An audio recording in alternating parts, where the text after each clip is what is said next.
Hello and welcome to this second part of the factors responsible for the growth of nationalism.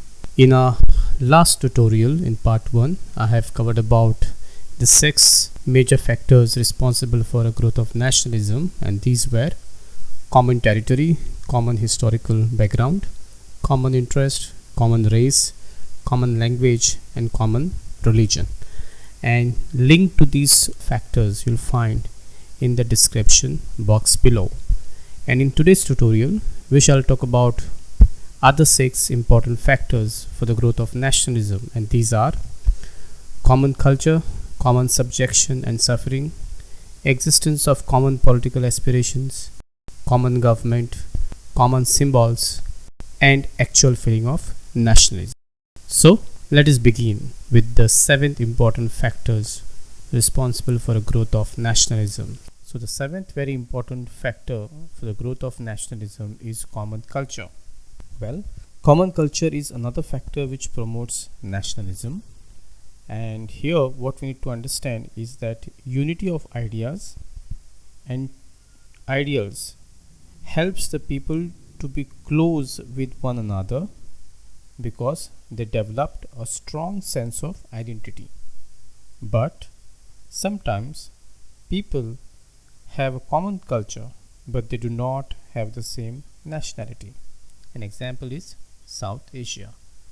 So when we say that the common culture always promotes nationalism, no doubt about it that common culture always helps and promote nationalism. And the reason why common culture promote nationalism is because it talks about unity of ideas as well as ideals. It talks about that people are close with one another, and why they are close to one another, because they share common culture. But again we have to also understand here, now we have to understand that common culture cannot be that strong reason for a common nationalism. Yes, it does develop a strong sense of identity, but as I said, it cannot be the reason for a nationalism, because we have a big chunk of region called South Asia where more or less we have a common culture across the so-called Indian subcontinent. But that common culture did not end into a one nationalism, but rather we have 7 to 8 different nationalism which has emerged later by 1940s. So therefore common culture in to 21st century cannot be the reason to unite people. जब हम common culture की बात करते हैं तो common culture एक बहुत important चीज़ है. यस, कॉमन कल्चर हमेशा नेशनलिज्म को प्रमोट किया है, और उसके कारण भी है क्योंकि लोग एक आइडिया से बिलोंग करते हैं, एक आइडियाज़ को प्रमोट करते हैं, एक दूसरे को जानते हैं, एक दूसरे के साथ रहते हैं, और दूसरा है कि एक दूसरे के लिए एक स्ट्रॉन्ग सेंस ऑफ आइडेंटिटी को पैदा भी करते हैं. लेकिन आज के तारीख में common culture cannot be the only reason for nationalism, और इसका कारण ये है कि जो South Asia the culture is more और less same in entire South Asian reason.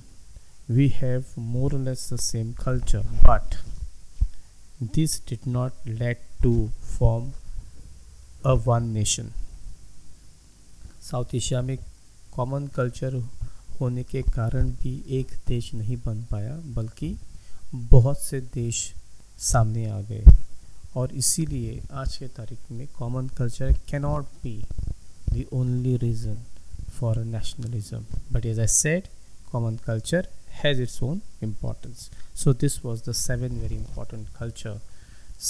important point of growth of nationalism, and that is common culture. Next, common subjection and common suffering. Well, another factor which helps in the growth of nationalism is common subjection and a common suffering. And this common subjection and common suffering is very, very important. And according to Simran, in Europe, nationality is an instinct which has been stunk into a morbid an acute self-consciousness by political oppression. Other example is India during British rule.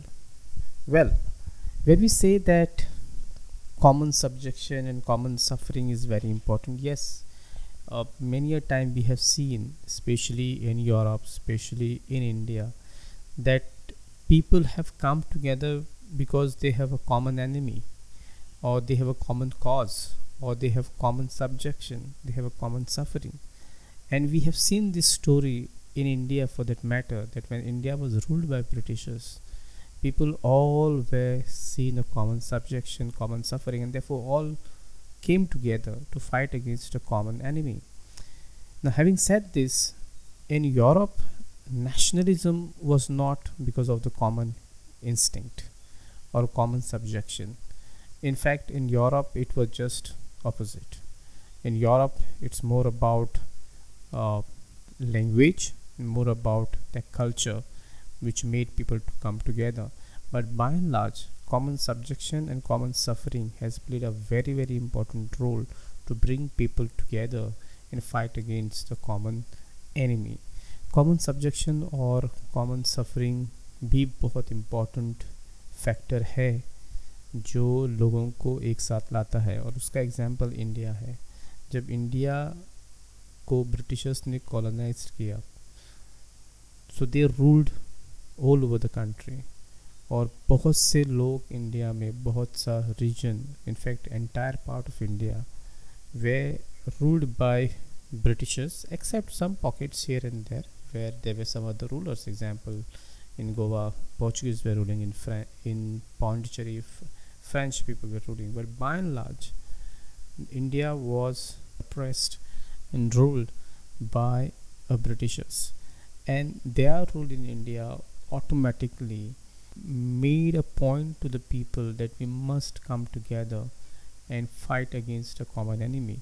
And therefore that common subjection and common suffering made people to come together from north, south, east and west.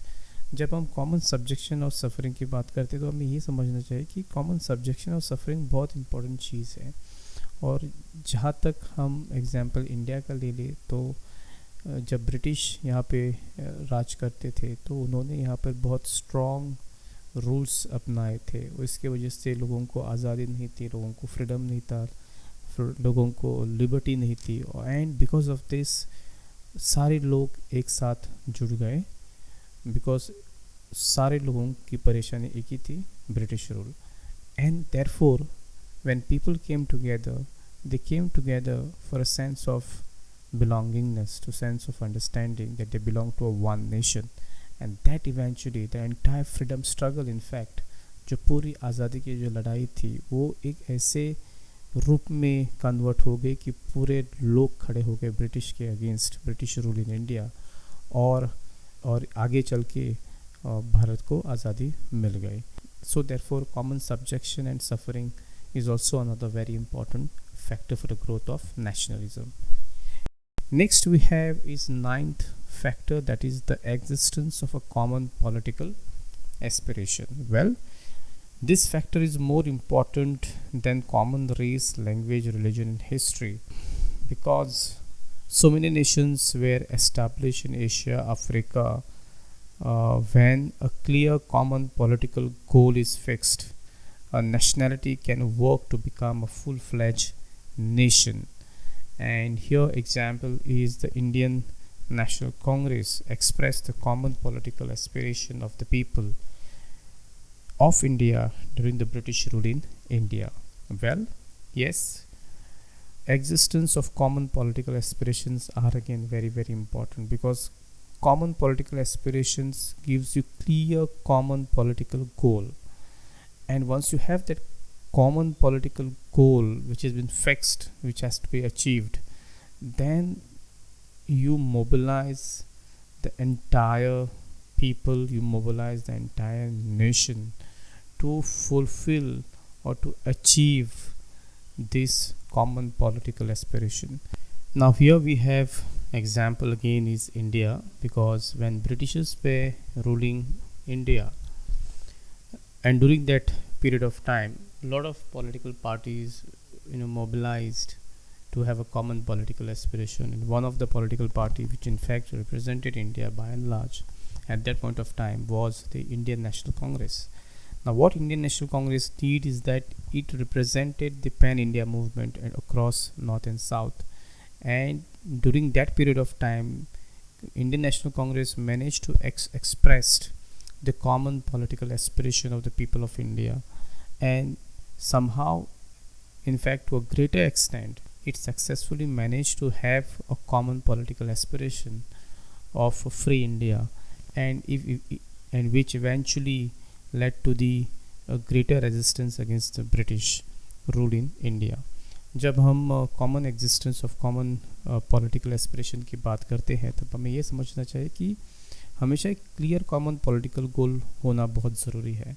एक बार clear common political गोल fix हो गया तो उसके हिसाब से जो भी organisations है या जो भी पार्टी है, जो भी पॉलिटिकल पार्टी है, वो उस कॉमन पॉलिटिकल गोल को लोगों के सामने शेयर कर सकती है, लोगों के विचार ले सकते हैं उसके बारे में, और इसकी तरह एक मोबिलाइजेशन को, एक पीपल्स मोबिलाइजेशन को बढ़ावा दे सकते हैं. और यही हुआ इंडिया में जब ब्रिटिश रूल कर रहे थे. That Indian National Congress played a very very important role in India's freedom struggle. They managed to have a common political aspiration of India from north, south, east, west. और इसके चलते आगे जाके Indian National Congress ने बहुत important role play किया India के freedom के लिए. और during this freedom struggle they managed to have a common political goal in front of them, and eventually they successfully managed to get that common political goal, and that is independence of India. Moving on, point number 10, common government. Yes, a common government also helps in promotion of nationalism, and the example again I'll give here. An example is the British rule in India, which brought about unity among Indians, and to some extent British rule in India somehow managed in other way around to unite India under one government, because much before Britishers took over the entire rule of India, India was divided into many kingdoms and many dynasties, and the British rule in India in a way united all the territories of India under one government, and that gave them some kind of a representation. And therefore common government are very very important way to promote nationalism. जब हम common government की बात करते हैं तो common government बहुत important चीज़ है, because एक जो सरकार होती है वो सबको रिप्रेजेंट करती है. you might be have some differences, but once you have a common government you always play a very important role in building that nationalism. और यहाँ पर again example is British rule in India. जब British rule शुरू हुआ India में, initially बहुत से राजा महाराजा dynasties हुआ करते थे, लेकिन धीरे धीरे आगे जाके सारे डायनेस्टीज, सारे राजा महाराजाओं को एक ही रूल के अंडर ब्रिटिश ने लाया गया, और उन्होंने एक गवर्नमेंट यहाँ पर एस्टेब्लिश किया which lasted for a long long long time. And that government eventually brought all our states, all our regions under one government, और उसी के चलते वो गवर्नमेंट को ब्रिटिश गवर्नमेंट कहा गया. और उसी ब्रिटिश गवर्नमेंट के दौरान people mobilise to stay together and to unite together under a common government, and this is how again Indian nationalism was evolved because of common British rule or a common British government in India. Next we have common symbol. Yes, common symbols helped the growth of nationalism in the world, because heroes like George Washington, Napoleon Bonaparte, Mahatma Gandhi, Lenin and Mao Zedong has managed to build nationalism. And in fact songs like Jana Gana Mana and the tricolor in India enable the people to remember their separate national identity. And therefore according to Organsky, Flags makes excellent national symbols, for they can be carried into battle and thus share in the glory of victory. This is very important definition given by Organsky. Now the common symbol says what? That common symbols are very important because these symbols helps to grow your nationalism. Uh, it might be a common symbols like what we have, Ashoka Chakra or Ashoka Stamba in India, or great heroes as a figure of a common symbol. Example: George Washington, Napoleon Bonaparte, Mahatma Gandhi, Lenin, and Mao Zedong. These are the great leaders. These were the great symbols of nationalism. People just followed them. And beside this symbolism, we also have something called flags. Very important. Flags makes an excellent national symbol because we have seen the wars and battles that the flags always inspired people to share their glory and victories all together. And therefore common symbols are very important factors to build and to grow that nationalism. जब हम common symbols की बात करते हैं तो common symbols बहुत से होते हैं. एक तो आपका राष्ट्रीय ध्वज हो सकता है, राष्ट्रीय सिंबल हो सकता है, राष्ट्रीय लीडर्स भी हो सकता है. जैसे कि हमने देखा कि George Washington, Napoleon Bonaparte, Mahatma Gandhi, Lenin and Mao, these were the great common leaders, these were the great symbols of the leadership, जिन्होंने हज़ारों लाखों लोगों को एकजुट किया और मोबिलाइज किया to build that nationalism. Similarly जो आपका राष्ट्रीय ध्वज होता है, राष्ट्रीय फ्लैग होता है, वो बहुत इंपॉर्टेंट चीज़ है क्योंकि आज भी हमने देखा है कि there are thousands and lakhs of people are ready to die for that national flag, for the honour of national flag. और इसीलिए कॉमन सिम्बल्स हमेशा important role play किया है in the growth of nationalism. And last we have actual feeling of nationalism among the people. Thus, such a feeling must rise spontaneously in the minds of the people and cannot be manufactured outside and thrust inside the mind in an artificial manner. And therefore, nationalism is essentially psychological, emotional, spiritual, and subjective. And to conclude, at last, no one factors or a group of factors can make a people, a nation, unless they actually feel the spirit of oneness. And therefore, the last very important factors for the growth of nationalism is actual feeling of nationalism.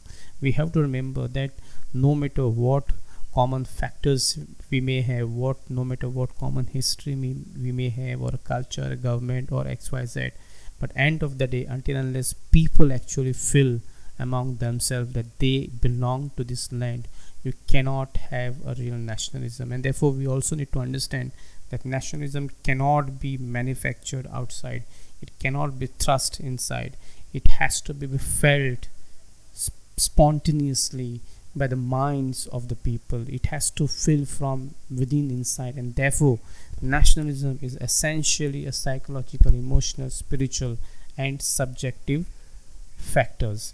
So हमेशा हमें याद रखना चाहिए कि nationalism अंत में हमारे विचारों से आते हैं, हमारे फीलिंग से आते हैं. जब तक कोई भी इंसान को वो फीलिंग नहीं आती that he belongs to this land, he belongs to this great part of the land, तब तक उसको नेशनलिज्म कुछ भी समझ में नहीं आ जाएगा. नेशनलिज्म को कोई तैयार नहीं कर सकता, नेशनलिज्म को मैन्युफैक्चर नहीं कर सकते. It has to be a spontaneously rise, it has to rise spontaneously from within. और इसीलिए कहते हैं कि नेशनलिज्म एक साइकोलॉजिकल चीज़ है, एक इमोशनल चीज़ है, एक स्पिरिचुअल चीज़ है और एक सब्जेक्टिव चीज़ है. ये सारे फैक्टर्स आपको उस आइडियाज़ में बिलीव करने के लिए फोर्स करते हैं. और जब तक ये आपको अंदर से ना समझ आए तब तक आप एक नेशनलिस्ट नहीं बन सकते. Because common symbol, common government या कॉमन कल्चर लो, कॉमन हिस्ट्री लो, कॉमन रिलीजन ले लो, ये सारे फैक्टर्स इंपॉर्टेंट नहीं करते हैं. जब तक आपको आपके अंदर से वो आवाज़ ना आ जाए तब तक आप नेशनलिस्ट नहीं बन सकते. इसीलिए the very important factors and the last very important factors for the growth of nationalism is actual feeling of nationalism. So this is all about the 12 factors which we have covered up in the last tutorial as well as this tutorial. and I hope you have understood these factors which are responsible for the growth of nationalism. So see you in next tutorial. Till then, take care.